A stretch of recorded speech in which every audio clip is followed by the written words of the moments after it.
Vamos a inclinar nuestras cabezas y vamos a orar al Señor. Soberano Señor, Dios de los cielos, estamos delante de ti en esta mañana agradecidos, Señor, porque lo podemos hacer a través del velo nuevo, que es el cuerpo de nuestro amado Salvador ofrecido en la cruz del Calvario, para que nosotros pudiéramos, Señor, tener entrada delante de tu trono de gracia.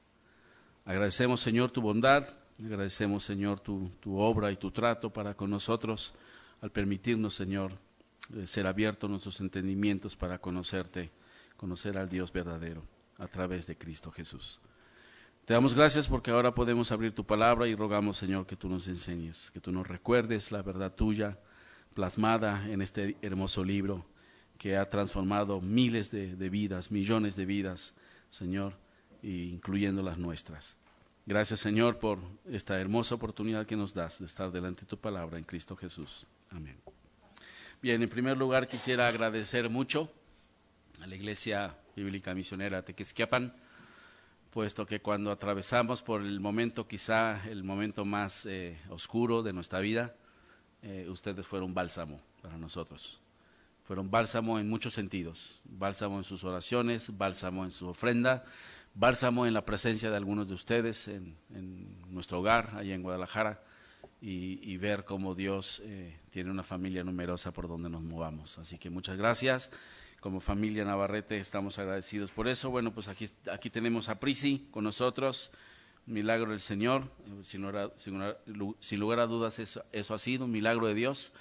Y bueno, seguimos todavía, el Señor no nos ha permitido todavía ver el diagnóstico final.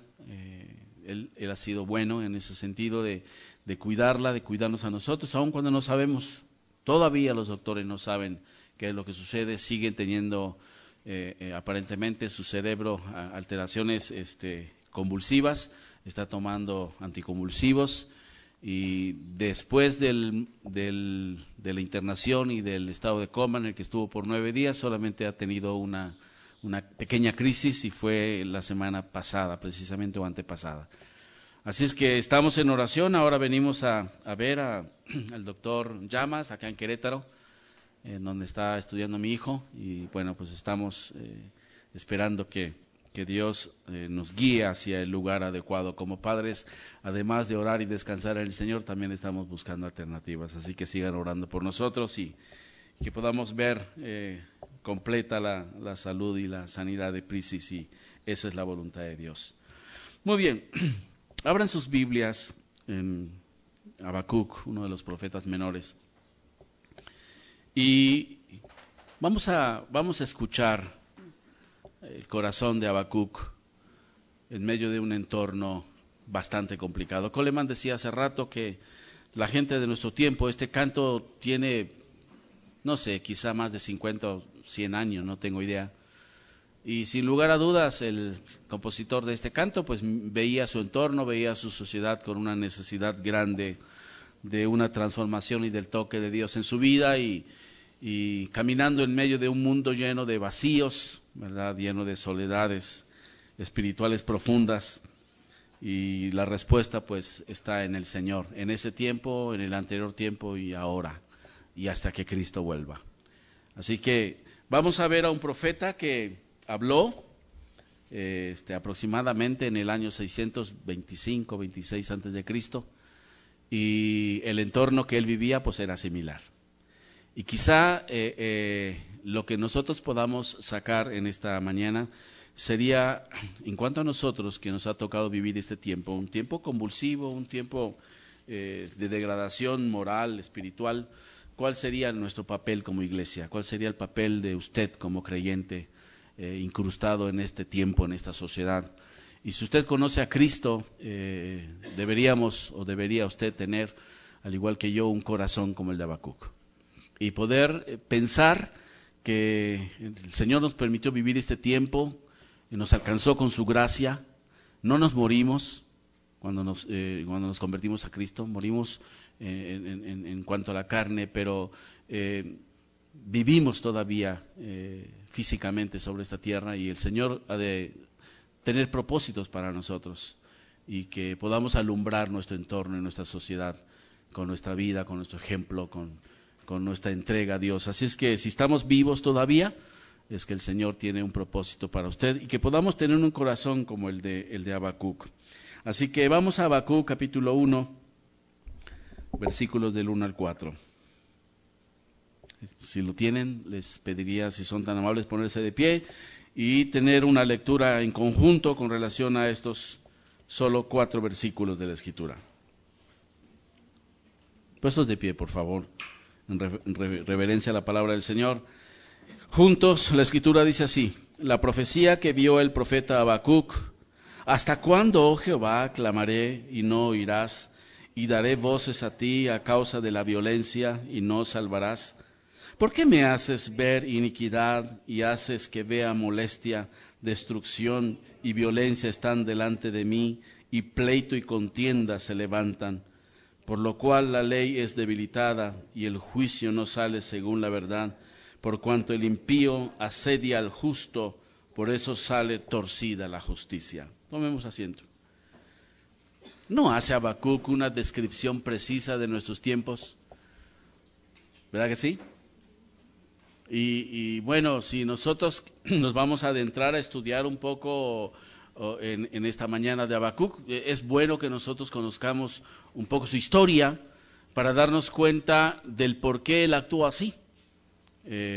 Para poder entender e interpretar su pasaje tendríamos que remontarnos un poco a la historia. Habacuc profetizó en el tiempo del rey Joacim. Joacim fue uno de los últimos reyes de Judá. Y la apostasía había sido precedida por hombres como Amón, hombres como Manasés, tal vez el peor rey de Israel o de Judá en particular, y el entorno era bastante complicado. Y sin lugar a dudas pudiéramos sacar muchas enseñanzas con relación a esta historia, porque precisamente en ese tiempo, en el inter de esos 2 reyes, Amnón y Manasés, surgieron o estuvieron 2 reyes que fueron de los mejores reyes de Judá. El padre de Manasés era nada más ni nada menos que Ezequías. El padre de Amnón era Josías. Entonces, en medio de los 2 mejores reyes de Israel, estuvieron los 2 peores reyes de Israel, o sea, de Judá. Ahora, ¿cómo es posible que en medio de familias como estas pueda haber resultados como los que se dieron? Y eso nos desafía a ti y a mí, que somos papás, a hacer un buen trabajo con nuestros hijos, a hacer un buen trabajo con aquellos que el Señor nos dio. El propósito de Dios al darnos hijos, hermanos, no es para que sean buenos hijos. El propósito por el cual el Señor nos dio hijos es para que nuestros hijos sean siervos de Dios en el tiempo que les toque vivir sobre la faz de esta tierra. El propósito de mi vida no es tener 3 hijos que sean buenos hijos, que tengan una carrera profesional, que tengan éxito en el aspecto secular de la vida, sino que lo que ellos hagan, lo que ellos realicen, en ellos se pueda ver que son siervos de Dios. Ezequías pudo haber tenido un hijo como Manasés. Ezequías. ¿Cómo era posible que Ezequías tuviera un hijo como Manasés? No sé qué sucedió en la vida de Ezequías, que hizo grandes cosas en el pueblo de Israel. Quitó los lugares altos, quitó la idolatría, no del todo, pero hizo cosas grandes en Judá. Y sin embargo tuvo un hijo como Manasés. Y Manasés tuvo otro hijo que es Amnón. Y Amnón tiene un hijo como Josías, el que hizo todas las grandes reformas dentro de Judá. ¿Entiende eso usted? ¿Entiende cómo en esa situación en donde padres buenos pueden tener hijos impropios? Hijos completamente distorsionados en cuanto a la voluntad de Dios. E padres paganos puedan tener hijos como Josías. Hermanos, tenemos una enorme responsabilidad nosotros como papás en cuanto a nuestros hijos. Entonces, en ese entorno, poquito después de la muerte de Josías, en el reinado de Joacim, se levanta este hombre en profecía.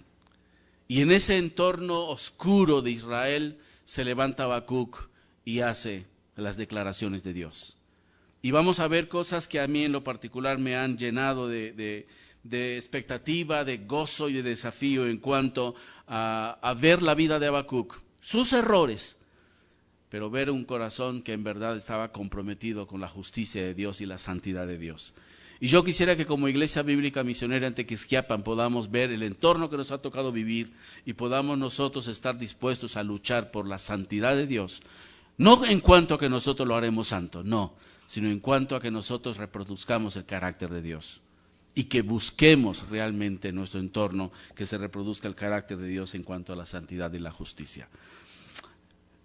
¿Cómo era el entorno de Habacuc? ¿Era fácil? ¿Era atractivo? Para Habacuc y para aquellos hombres de Dios y mujeres de Dios que amaban al Señor, ver a Judá en la condición espiritual en la que estaban era horrible. Y muchos de los judíos, aun cuando después que fueron llevados cautivos a Babilonia, después de la destrucción total de Jerusalén en el 586 después de Cristo y fueron llevados a Babilonia cautivos, todavía no entendían el por qué Dios había actuado como actuó. Habían estado ciegos ante la realidad del pecado en Judá y no veían que había una razón de parte de Dios por haberlos llevado cautivos a Babilonia. Y Dios tuvo que levantar a Ezequiel en visión retrospectiva, regresarlo al pasado, para que a través de Ezequiel, Israel o Judá pudieran darse cuenta del pecado, de la razón por la cual el Señor los llevó cautivos a Babilonia. Y lo va introduciendo en el entorno del templo y los va metiendo a las cámaras del templo, y en las cámaras del templo se podía ver todo tipo de idolatría que los sacerdotes y las mujeres que servían en el templo tenían plasmado en las paredes. Y podían ver a los sacerdotes postrados delante del Dios Sol, adorándolo dentro del templo de Jerusalén. ¿A qué voy? A que en un entorno tan complicado y moralmente lejos de Dios como vivió Judá, podían haber dos perspectivas. Una perspectiva como la de los hombres de Dios como Habacuc, que pudieron pararse delante del Señor y orar y clamar al Señor por la justicia y la santidad, y junto con otras personas probablemente, o como la mayoría del pueblo, que ni siquiera podían percibir el estado espiritual en el que estaban. Es difícil, pero puede pasar. Hoy día, ¿cómo está nuestro entorno? Difícil. ¿Cómo está la permisión para los abortos? ¿Cómo está la permisión para los matrimonios gay? ¿Cómo está todo el entorno en el que vivimos? ¿Cómo está la sociedad en convulsión, en erupción? ¿Qué hacemos los cristianos? Tú te metes a las redes sociales y ves ataques entre cristianos, pseudocristianos. Y uno pareciera más justo que el otro y peleándose entre los cristianos en cuanto a la aprobación de la ley de los matrimonios gay y la adopción. Y ves una iglesia completamente dividida y completamente confundida en cuanto a estos temas. La iglesia no está preparada para eso. Yo me pregunto, ¿cuál será nuestro papel? ¿Cuál es el papel nuestro? ¿Aceptarlo? Total, el amor de muchos se enfriará, dice la Escritura. Sí, es verdad, nos acercamos al fin de los tiempos, eso es indudable. En el calendario perfecto de Dios estamos tocando el umbral de los últimos tiempos. Pero no podemos ser fatalistas en pensar que solamente esto es el calendario de Dios, porque Dios nos puso en este tiempo para que nosotros podamos responder de una manera correcta como pueblo redimido por Dios para actuar como tal. Y Habacuc nos puede ayudar, aún Pablo nos puede recordar cómo él actuó en ese tiempo. ¿Se acuerdan cuando Pablo llegó a Corinto? ¿Cómo era la ciudad de Corinto? La ciudad de Corinto era promiscua, era una ciudad portuaria. Y por lo tanto era una ciudad donde la inmoralidad y la amoralidad era parte de la esencia de la ciudad. Si no es así, vaya conmigo, vamos a dejar Habacuc un poquitito y vamos a 1 Corintios capítulo 6. Un pasaje muy conocido y más adelante lo vamos a volver a tocar. 1 Corintios capítulo 6. Fíjense cuáles eran los miembros de la iglesia de Corinto. 9. ¿No sabéis que los injustos no heredarán el reino de Dios? No erréis, ni los fornicarios. Nos asustamos de los fornicarios, ¿cierto? Ni los idólatras. ¿Hay mucho idólatra? ¿Sabemos que hay idólatras? Toda la vida ha habido idólatras. No nos enchufamos tanto en ese sentido. Ni los adúlteros. Hemos convivido con eso toda la historia de la humanidad. Ni los afeminados. Ya empezamos a tocar temas álgidos. Ni los que se echan con varones. Ni los ladrones. ¿Han habido ladrones siempre? Ni los avaros. Vaya, a los avaros los colocan en el mismo grupo. Ni los borrachos, ni los maldicientes, ni los estafadores heredarán el reino de Dios. ¿Y esto qué dice? Erais. ¿Verdad? Y esto erais algunos. Mas ya habéis sido lavados, ya habéis sido santificados, ya habéis sido justificados en el nombre del Señor Jesús y por el Espíritu de nuestro Dios. ¿Qué necesita nuestra sociedad? Un ministerio como el de Pablo, un ministerio como el de Habacuc. ¿Estamos dispuestos a abrazar ese ministerio? ¿Estamos dispuestos a ser parte de esta historia que nos ha tocado vivir y que la iglesia bíblica haga historia, la historia de Dios en el entorno de depravación y degradación moral en el que vivimos? ¿O ser pasivos, permisivos? No lo sé. ¿Cuál es el papel nuestro en la iglesia? Vamos a Habacuc. Cuando tú ves esta situación en la que estamos viviendo hoy día, vemos esa degradación moral. Vemos, como dice Isaías capítulo 5, que hoy día a lo malo le llaman bueno y a lo bueno le llaman malo. Ya es normal. No solo en México, no solo en Estados Unidos, en cualquier lugar del mundo. A lo bueno le llaman malo y a lo malo le llaman bueno. Cuando vemos esta situación, ¿cuál es nuestra reacción? Cuando vemos la opresión y la persecución que también viralmente atraviesa o lo podemos ver por las redes sociales a los cristianos que matan en Indonesia, que matan en Siria, que matan en Túnez, que matan en Sumatra, en cualquier país del mundo el cristianismo está siendo oprimido, creyentes decapitados, mujeres ahorcadas con sus hijos colgando de sus lomos, de sus caderas. Es la realidad en la que estamos viviendo. Y esa es la realidad que Habacuc veía en su tiempo. ¿Qué hacemos? Ok. ¿Saben qué significa el nombre Habacuc? Quizás su nombre nos pueda ayudar para poder entender el entorno suyo y quizás nuestro propio entorno. El nombre Habacuc significa el que abraza o el que lucha. El que abraza o el que lucha. ¿No le gustaría a usted y a mí que abracemos la voluntad de Dios, que abracemos la santidad de Dios, que luchemos por la santidad de Dios y la justicia de Dios en este mundo complicado? Su nombre, tan solo su nombre nos puede ayudar a definir cuál es el rumbo que nosotros podemos tomar. Así que este hermoso profeta, este gran profeta de Dios, pues fue contemporáneo de Jeremías, de Daniel, de Sofonías, hombre de Dios. Y podemos ver la historia suya en Primera Reyes capítulo 23, Segunda de Crónicas capítulo 35, y aún podemos verlo también en Jeremías capítulo 22. Así que él profetizó en un tiempo bastante complicado del pueblo de Judá, de Israel, antes inclusive de la destrucción de Nínive. Ahora, cuando vemos esa historia y vemos cómo Habacuc escribió, nos puede animar, porque Habacuc no es diferente a nosotros. Él era un hombre como usted y como yo. Si usted ha leído Habacuc, se va a dar cuenta que el capítulo 1 de Habacuc vemos a un profeta que estaba confundido. Estaba confundido porque él no podía entender. El versículo 2 empieza con una pregunta que usted a lo mejor se ha hecho. ¿Hasta cuándo, Señor?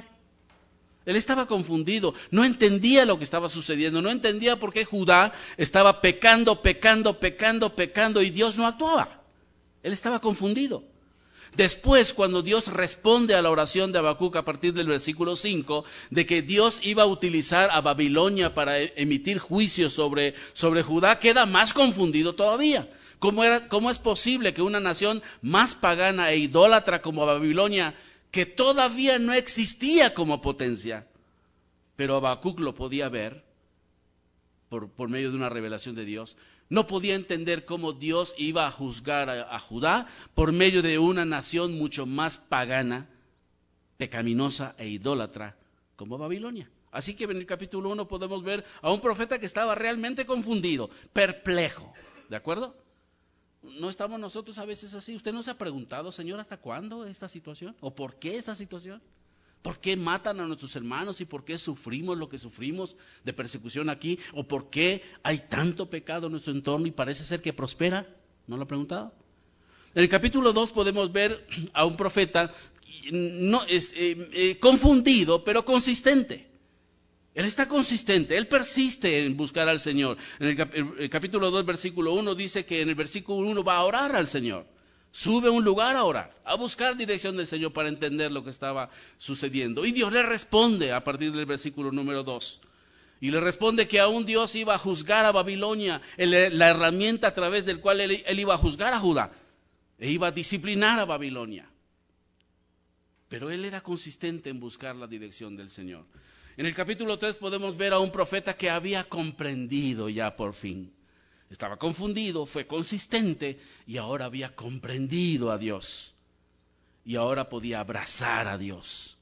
Y podía decir y cantar, hacer una oración cantada diciendo el versículo 17 en adelante: aunque la higuera no florezca, ni en las vides haya frutos, aunque falte el producto del olivo y en los labrados no se den mantenimiento, con todo, ¿qué dice?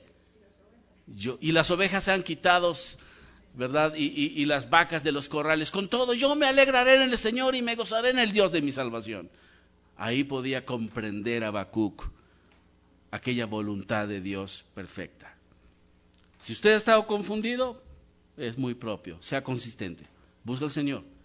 Escuche la voz del Señor, camine con el Señor, ame al Señor, reproduzca la vida del Señor en usted. Y su corazón va a estar comprendido de la voluntad de Dios. Así que vamos a ver un poquitito esta situación. El pasaje más hermoso de Habacuc, o el más conocido de Habacuc, está en el versículo 4. ¿Se acuerda?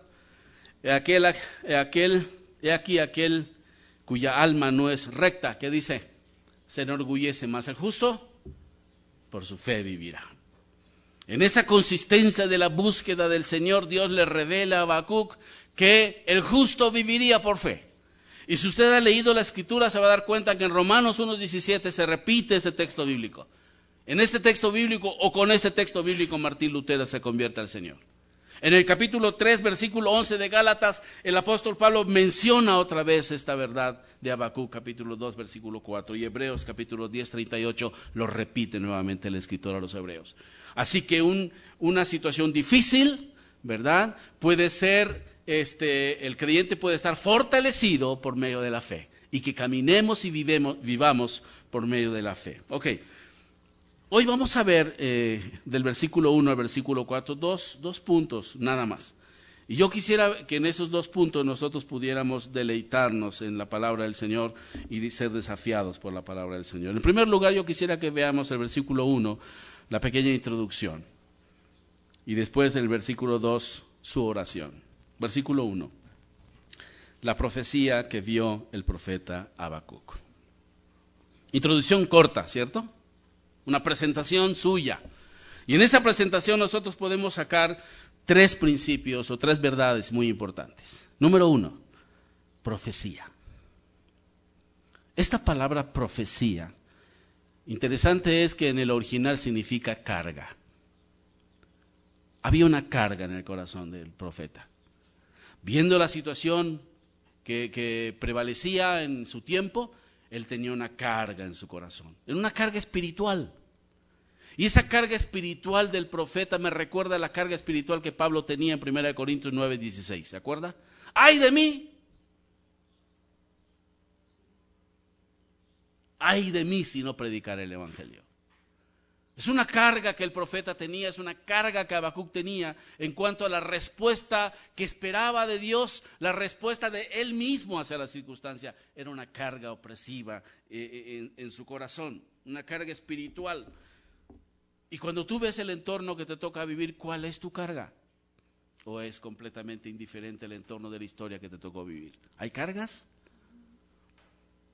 ¿Estás dispuesto, dispuesta a ir a Dios, a buscar a Dios, a clamar a Dios por una respuesta ante la circunstancia en la que vives? O, en su defecto, de una respuesta de tu corazón hacia esta circunstancia de la vida. Tal vez no sabemos qué hacer. ¿Se ha preguntado usted qué haríamos como iglesia cuando alguien como los que nosotros estamos escuchando hoy día de esos matrimonios gay venga y le pida al pastor Coleman si lo puede casar? ¿Qué haríamos? Estoy seguro que diríamos que no. ¿Qué implicaciones hay? ¿Se ha preguntado eso? Porque hoy día a los jueces federales se le ha permitido el matrimonio, ¿cierto? En Estados Unidos algunos jueces, según qué tan cierto sea, no lo sé, pero según lo que corren por las redes, algunos jueces en Estados Unidos están renunciando a su cargo porque no están dispuestos a hacerlo. Y en Texas se firman convenios de personas en Texas firmando convenios para proteger a los pastores de una situación posible como estas. ¿Qué haremos? ¿La iglesia qué hará? ¿Hay una carga en el corazón por esta situación?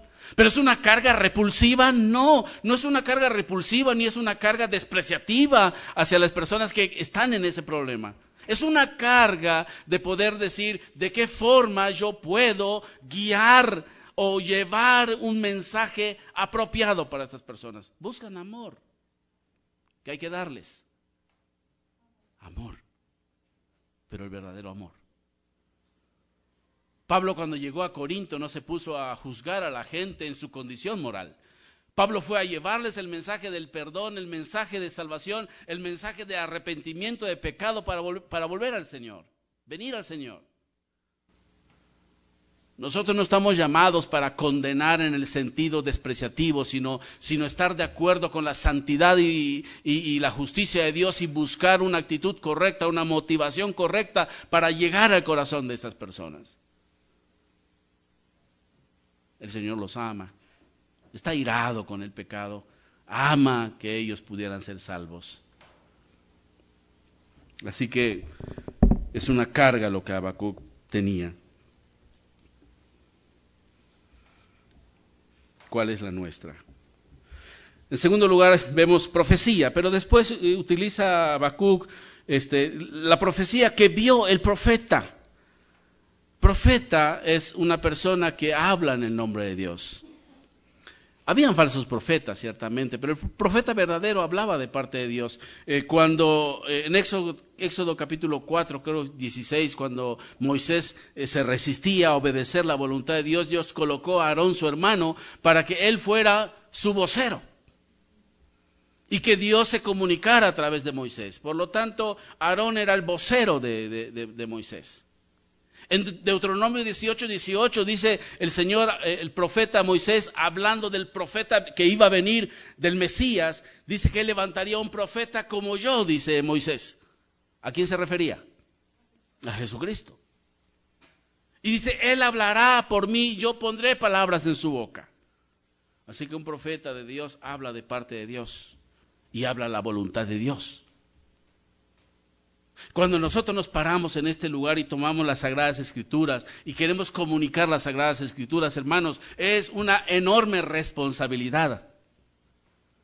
Martín Lutero podía decir, no es cualquier cosa hablarle a los hombres en lugar de Dios.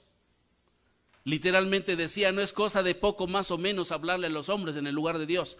Cuando nos paramos aquí a comunicar la Escritura, tenemos que estar conscientes de eso. Y nosotros somos portadores del mensaje más maravilloso que puede transformar la vida de las personas, ¿o no? Y usted y yo podemos comunicar la voz de la palabra de Dios, llevar la palabra de Dios. Dice, yo soy un profeta, una persona que habla de parte de Dios y que habla la voz de Dios y la voluntad de Dios. Y ese es nuestro papel. Una profecía, una carga y un profeta teniendo la responsabilidad de transmitir el mensaje de la palabra de Dios. Pero en tercer lugar, dice Habacuc, Por lo tanto, hablamos de una profecía, una carga. Un profeta, alguien que habla de parte de Dios. Habacuc, una persona, es un individuo común y corriente como usted y como yo. ¿Sí se da cuenta de eso? De hecho, Habacuc era poquísimo conocido en la historia. ¿Quién sabe mucho de Habacuc? ¿Sabemos de Isaías? ¿Sabemos de Moisés? ¿Sabemos de Abraham? ¿Sabemos del rey David? ¿Sabemos de Pablo? ¿Qué sabemos de Habacuc? No obstante, es una persona que cumplió el plan de Dios en el tiempo de Dios y en el lugar de Dios. ¿Sí se da cuenta de eso? Y usted puede cumplir el plan de Dios en el lugar de Dios, en el tiempo de Dios, en el que está viviendo. Una persona que puede abrazar la voluntad de Dios, porque eso significa el nombre, ¿se acuerda? El que abraza o el que lucha. Y podemos luchar. Y necesitamos la dirección del Señor como iglesia para saber qué hacer. Cuando nos vengamos en los viernes al culto de oración, debemos clamar al Señor, no solo por nuestras necesidades, sino la forma de que nosotros podamos permear nuestro entorno. La forma en que nosotros podamos influenciar nuestro entorno, a la gente que nos rodea, reproduciendo el carácter de Dios en nuestras vidas y abriendo nuestras bocas para comunicar el mensaje de Dios. Eso quiere el Señor de su pueblo. Vemos una profecía, vemos un profeta, vemos una persona. Una persona. Y la verdad, hermano, usted y yo tenemos una hermosa responsabilidad ante un mundo distorsionado, degradado, que va a su destrucción. Va hacia su destrucción, a pasos agigantados va hacia su destrucción. Un escritor decía, o ha dicho en meses pasados, que en el año 2050 el concepto de familia que nosotros conocemos ya no va a existir. ¿Cuál es el concepto de familia que nosotros conocemos? Papá, mamá, hijos. En el año 2050 eso va a ser completamente obsoleto. Gracias a Dios no es una profecía. Pero según cómo Él ha estudiado y ha evaluado el entorno de nuestra sociedad, hacia eso vamos. Y si caminamos por los pasos a los cuales estamos yendo, llegaremos, según Él, en base a sus estudios, a esa situación. ¿Cómo estará nuestra sociedad entonces delante de los ojos de Dios? ¿Lista para qué? Para un juicio. Y han habido muchos juicios en la historia bíblica, ¿cierto? Noé, Sodoma y Gomorra. ¿Y qué más? ¿Perdón? De alguna forma. Babel. Ha habido juicio de Dios. Y nos acercamos a un juicio de Dios. Y sabemos cuál es. No vamos a hablar de escatología, ni mucho menos. Bien. Esta persona, si usted ha leído el librito de 3 capítulos, era un hombre de oración. Totalmente de oración. Si usted se da cuenta en el capítulo 1, versículo 2, él ora. Versículo 5 al versículo 11, Dios responde. Versículo 12 al 17, él vuelve a orar. Capítulo 2, versículo 1, él vuelve a orar. Versículo 12 en adelante, hasta el final, Dios responde. Capítulo 3, versículo 1, todos los 19 versículos, él ora. Y él ora cantando. Hermoso, ¿no? Ora cantando. El capítulo 3 es una oración cantada. Si usted se da cuenta, en el versículo 19 dice la última parte, bueno, nuestra traducción no la tiene, parece, hablando precisamente acerca de Siginoto, algo así. 3:19, Jehová el Señor me fortalece, Él hace mis pies como mis siervas y mis alturas me hace andar. Y algunas Biblias colocan ahí en cuanto a cómo debía ser cantado este canto dentro de la congregación. De cuerdas. Y en el versículo 1 habla de Siginot. Era una oración cantada. Así que este hombre era un hombre de oración. ¿Qué necesitamos ante la situación en la que estamos viviendo, mis hermanos? Clamar a Dios. Clamar a Dios. Clamar a Dios para que nos dé entendimiento de su voluntad. Clamar a Dios para saber cómo hemos de responder ante la necesidad en la que estamos. Clamar a Dios para saber cómo ganar, cómo alcanzar a estas personas con el Evangelio del Señor. Clamar a Dios para que la unidad de la iglesia sea una realidad. Clamar a Dios para que tengamos un propósito ulterior que no es nuestro bienestar. El propósito ulterior es la gloria de Dios y la santidad de Dios. Ese es el propósito de la iglesia. Estamos nosotros para honrar, para exaltar el nombre de Dios, para que Él sea glorificado. Alguien decía tiempo atrás, esto no se trata de nosotros, hermanos, se trata de Dios. Se trata de su gloria, no la nuestra. Así que en primer lugar podemos ver en esta pequeña introducción una profecía, un profeta y una persona que está enfocado hacia la gloria y la santidad de Dios y la justicia de Dios. En segundo lugar podemos ver su oración, vamos a mencionarlo. Dice, ¿hasta cuándo, oh Jehová, clamaré y no oirás?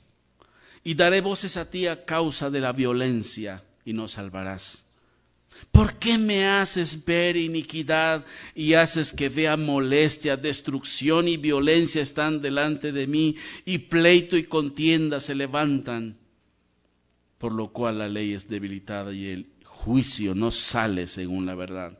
Por cuanto el impío asedia al justo, por eso sale torcida la justicia. Cuando recién llegué a Guadalajara, la segunda vez, porque llegué en el 87, me casé con la mujer más hermosa de todo Jalisco, y empezamos un matrimonio, nace mi pequeña hija Prisi, nos venimos 2 años a la Ciudad de México, y después de 2 años, en el 94, los últimos meses, nos regresamos a iniciar iglesias en Guadalajara. Y una de las primeras cosas que nosotros vivimos en Guadalajara fue entender el tiempo de la hora para hacer la voluntad de Dios y empezar a hacer la voluntad de Dios. Y encontrarnos con una ciudad en medio de mucha necesidad. Y ahí estábamos, solos, mi esposa y yo, para empezar la voluntad de Dios. Y empezamos en la búsqueda del rostro de Dios para empezar la obra de Dios. Yo me acuerdo que me paré en el local donde nosotros estábamos, y no sé si ha escuchado la historia de John Knox. John Knox salió por la ventana en su alcoba allá en Escocia, y él le dijo a Dios, Señor, dame Escocia o quítame la vida. Yo me atreví, Señor, dame Tlaquepaque o quítame la vida. No me ha quitado la vida el Señor, pero tampoco me ha dado Tlaquepaque para el Señor. Pero Dios ha permitido que la obra de ahí se realice con su dirección y con su gloria.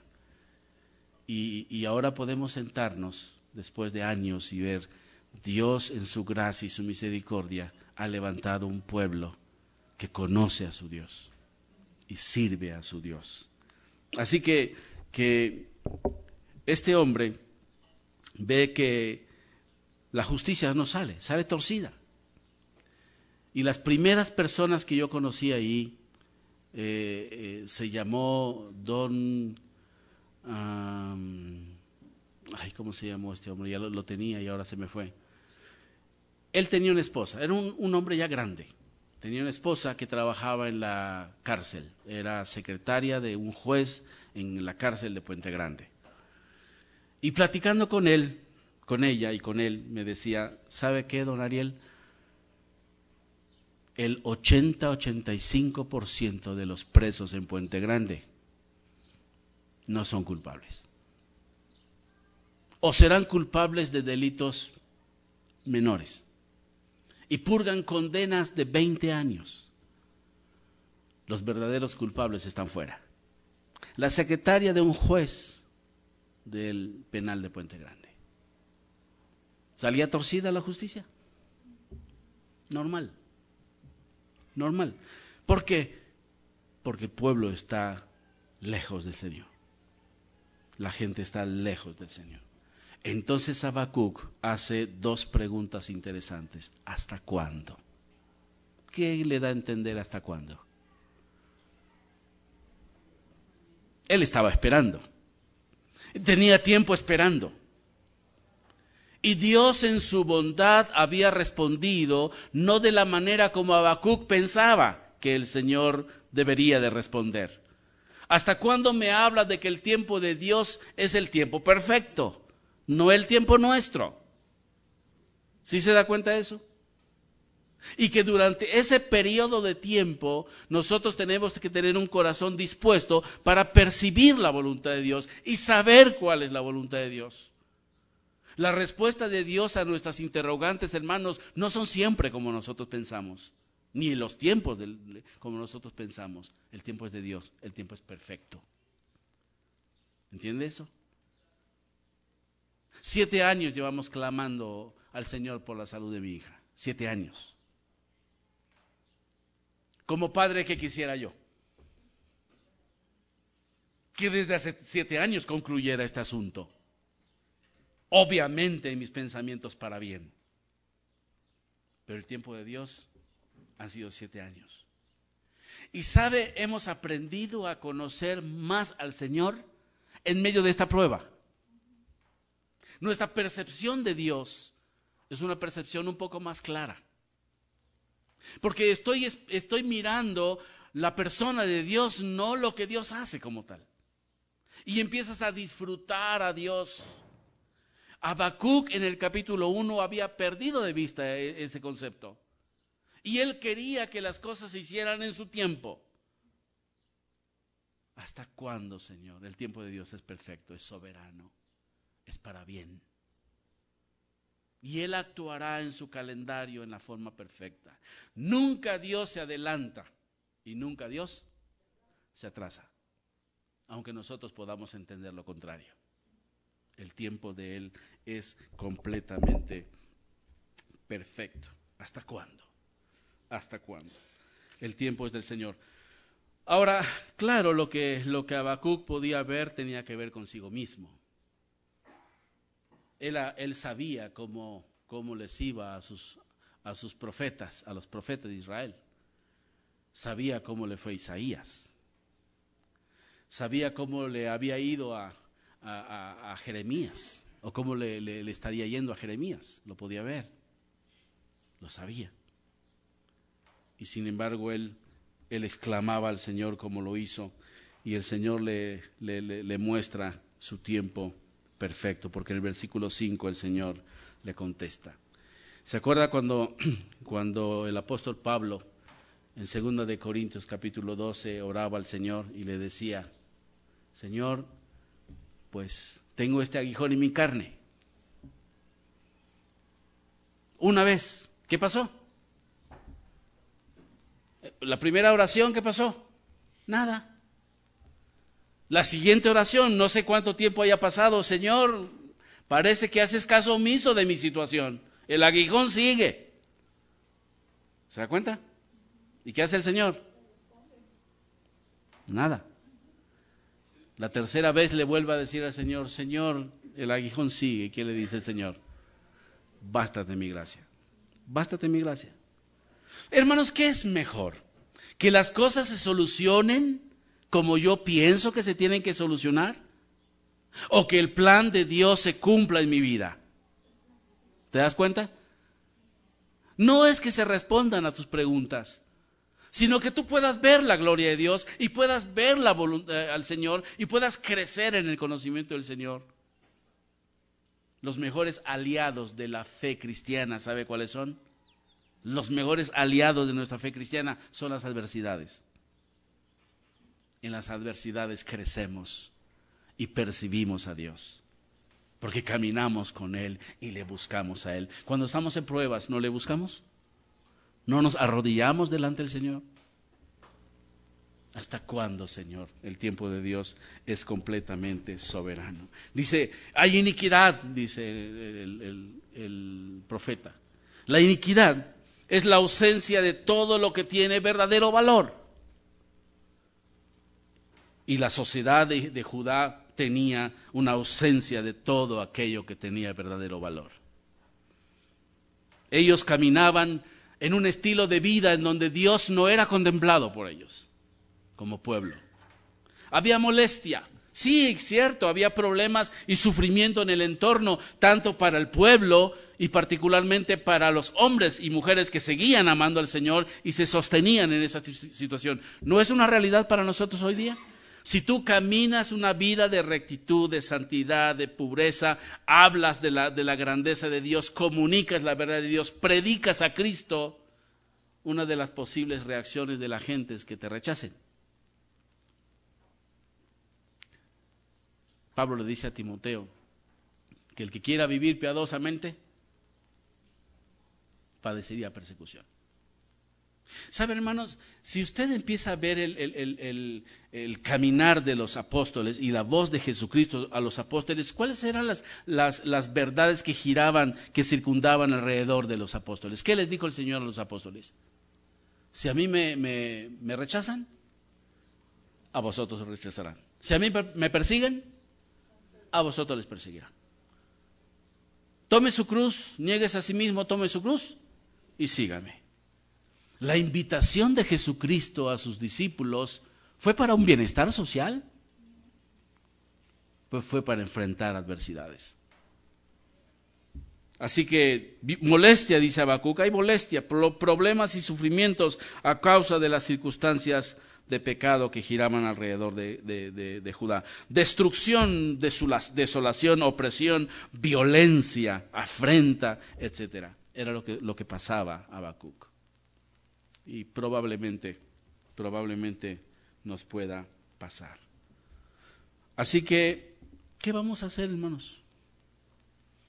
¿Qué vamos a hacer nosotros como pueblo de Dios ante las afirmaciones y los decretos gubernamentales en donde se están permitiendo cosas que antes no se permitían? ¿Qué vamos a hacer? ¿Estaremos dispuestos a clamar? ¿Estaremos dispuestos a ponernos de pie para luchar por una vida de santidad? ¿Hace cuánto que escuchamos el último sermón acerca de santidad? Casi no se predica en los púlpitos acerca de la santidad. ¿Por qué? Porque hemos traducido la santidad en deber y no deber, ¿sí o no? Debemos hacer esto, debemos hacer esto, debemos hacer aquello, no debemos hacer esto, no debemos hacer aquello. ¿Pero qué es la santidad? ¿Eso me hace santo? Si yo debo de hacer cosas y las hago las cosas correctas, y de repente no hago las cosas que no son correctas, ¿ya soy santo? No. La santidad tiene que ver con el carácter de Dios.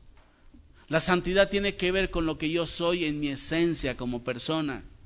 La santidad de Dios tiene que ver con amar a mi esposa, amar a mis hijos, amar a los hermanos, amar a los perdidos, amar a Dios, amar la Escritura, vivir la Escritura. Yo puedo conocer la sana doctrina teórica y no vivir la sana doctrina práctica en mi vida. Lo importante no es el conocimiento de la doctrina como tal en el sentido teórico. Lo verdadero es la práctica de una vida cristiana que honra a Dios del corazón. Tito capítulo 2 nos lo recuerda. Pablo enfatiza la sana doctrina, pero ¿sabe de qué habla Pablo en Tito capítulo 2? De una vida que honra a Dios, del carácter de Dios, de una vida verdaderamente práctica en el camino de Dios. Hoy día podemos ver pastores lejos de Dios, misioneros lejos de Dios, porque se han desligado de la comunión íntima con su Dios. Sí, conocemos la Escritura, enseñamos la Escritura, predicamos la Escritura, pero ¿qué tanto vivimos la Escritura? No estoy seguro si fue Martín Lutero, no estoy seguro que decía, a mí no me preocupa lo que yo no sé de la Biblia, a mí me preocupa lo que sé de la Biblia, porque me hace doblemente responsable saberlo delante de Dios. Y si yo voy a sostener una sana doctrina teórica, una declaración de fe correcta, mi vida debe de ser correcta. Mis pensamientos deben ser gobernados por Dios. Mis acciones deben de reflejar el carácter de Jesucristo. La tarea del Espíritu Santo es formar en Ariel una persona que imite ¿a quién? A Cristo. Eso es lo que necesita nuestra sociedad. No necesita religiosos. Necesita personas que entren en una intimidad con Dios, que toquen a Dios, respiren a Dios, conozcan a su Dios. Y que el carácter del Señor, el carácter de Cristo, se reproduzca en la vida. Platicando con un pastor que está luchando con unos problemas en su entorno en Guadalajara, hablábamos un poco de esto. Dice, mira, hermano, tú puedes hablar la sana doctrina y no vivir la sana doctrina. Tú puedes defender la sana doctrina, que es correcto. Judas nos exhorta a eso. No Judas el Iscariote. Pero ¿cuánto vivimos la Escritura? Y él decía a cualquier cosa, es que estoy batallando, hermano, con eso. Pues ya deje de batallar. Ríndase al Señor. Ya no batalle. Ríndase al Señor, ame al Señor, siga al Señor, busca al Señor. Haga eso y deje de batallar. Que Él batalle en usted, a favor de usted, y que sea victorioso en la vida cristiana. Pero ríndase a Él.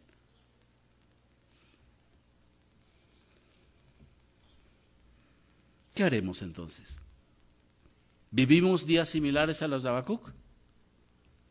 ¿Sí o no? ¿Nuestro entorno es difícil? ¿Cómo vemos el pecado de los no cristianos? ¿Gratos u horribles? ¿Cómo vemos el pecado de los que nos decimos cristianos? Más horribles. ¿Qué vamos a hacer? ¿Hemos de clamar al Señor? ¿Tendremos un corazón como el de Habacuc, que vamos a abrazar la voluntad de Dios, vamos a luchar porque se proclame la santidad y la justicia de Dios? ¿Vamos a interceder por este mundo que en verdad está degradado moralmente? ¿Vamos a suplicar al Señor que nos dirija a hacer su voluntad? ¿Cómo hacer su voluntad? Hemos de abrazar eso como Habacuc lo abrazó. Lucharemos por honrar la santidad de Dios y la santidad de su pueblo, porque dice Levítico y Primera de Pedro 1:16, sed santos, dice el Señor, porque yo soy santo. Dios no dijo, yo hago cosas buenas y no hago cosas malas. Hablo de mi carácter, de mi carácter. Dios quiere que nuestro carácter sea como el carácter del Señor. Abracemos la voluntad de Dios, abracemos en oración a nuestros hermanos, abracemos al Señor y le digamos, Señor, vamos a caminar y vamos a luchar contigo, o tú en nosotros, para que esto pueda, si no cambiar, al menos que esas personas o las personas que están en necesidad grande puedan venir a los pies del Señor. Clamemos a Dios por eso. Hablemos a los perdidos del Evangelio del Señor Jesucristo. Prediquemos a Cristo en el lugar donde estemos, en la colonia. Nosotros llegamos a una colonia y lo primero que le decimos, Señor, ¿de qué manera nos vas a usar con nuestros vecinos?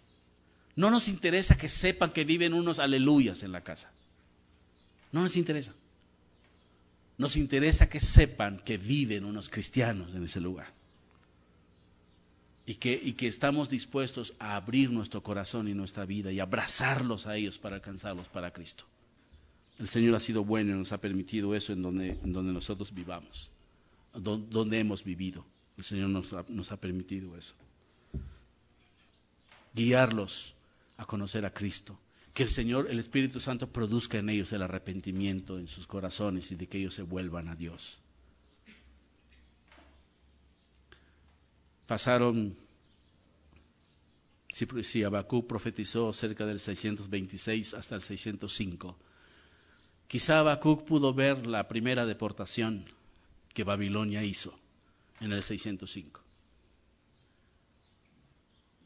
Y en la tercera deportación en el año 586 antes de Cristo, Babilonia, que hasta este tiempo no existía como una potencia, no existía Babilonia. ¿Quién era la potencia en decadencia en aquel entonces? Asiria. Y Babilonia todavía no era una potencia. Babilonia se levantaba como potencia y Dios le reveló a Habacuc que ella iba a ser la nación que iba a juzgar a Judá. En el 612 Babilonia llega a Nínive y la destruye. Y en el 586 llega a Jerusalén y la destruye. ¿Va a haber juicio? El capítulo 3 precisamente es una descripción del juicio de Dios en contra de Judá a través de Babilonia. Cuando hay guerra, no hay agricultura, no hay comida, ¿cierto? Cuando hay guerra, los granos escasean, la carne escasea. Por eso Habacuc oró en el versículo 17 del capítulo 3, aunque la higuera no florezca, ni en las vides haya fruto, aunque falte el producto del olivo y en los labrados no den mantenimiento, y las ovejas sean quitadas y no haya vacas en los corrales, con todo, yo me alegraré en el Señor. Que su corazón sea como el de Habacuc, el mío también. Y nos pongamos del lado de donde el Señor está obrando y quiere obrar y digámosle, Señor, que se haga tu voluntad. Voy a caminar contigo, voy a vivir una vida de santidad y de rectitud y voy a proclamar tu palabra a la gente que lo necesita. Que ese sea el anhelo de su corazón. Y cuando vea a nuestras autoridades haciendo decretos o firmando decretos que tienen que ver con una degradación espiritual y moral, el problema de la gente no es que sea borracha, el problema de la gente no es que sea adúltera, el problema de la gente es el pecado que está lejos de ellos. La semana pasada fui a predicar a un albergue y mencioné esto: el problema de ustedes no es el alcohol. No es un problema, no como tú lo piensas. No como tú lo piensas. Tu problema es que estás lejos de Dios y no conoces a Dios. Esa sociedad está lejos de Dios. Brillemos y vivamos como el siervo Habacuc. Oremos. Amado Señor, gracias porque nos desafías a ser hombres y mujeres que tú deseas para nosotros. Señor, te rogamos que nos ayudes a caminar en tus caminos, a caminar con tu corazón, con tus pensamientos, que tu carácter se reproduzca en nosotros, que brillemos como luminares en este mundo, que anunciemos las virtudes de aquel que nos llamó por su gloria y excelencia, y que reproduzcamos el carácter de Jesucristo en nosotros. Que tú lo hagas, Señor. Ayúdanos a abrazar el tiempo que nos has permitido con tu voluntad, a abrazar tu corazón, a abrazar a la gente en necesidad y te podamos servir. Que luchemos, Señor, porque tú obres en este entorno, que brindemos nuestra alma, dispuestos a conocer, Señor, de qué forma tú nos puedes usar. Dispón nuestras vidas, Señor, para ser sacrificadas si es necesario, que podamos vivir para tu gloria. Ayúdanos, por favor. Danos luz y entendimiento de tu voluntad. Abre nuestros ojos para que podamos verte. Abre los ojos de nuestro entendimiento para que podamos conocer todo lo que somos en ti y todo lo que Señor, tú quieres formar en nosotros y usarnos para tu gloria. Bendice esta iglesia, bendice tu pueblo, con más entendimiento de tu voz y de tu carácter, y con el deseo de hacer tu voluntad. Bendito seas, Señor, en Cristo Jesús. Amén.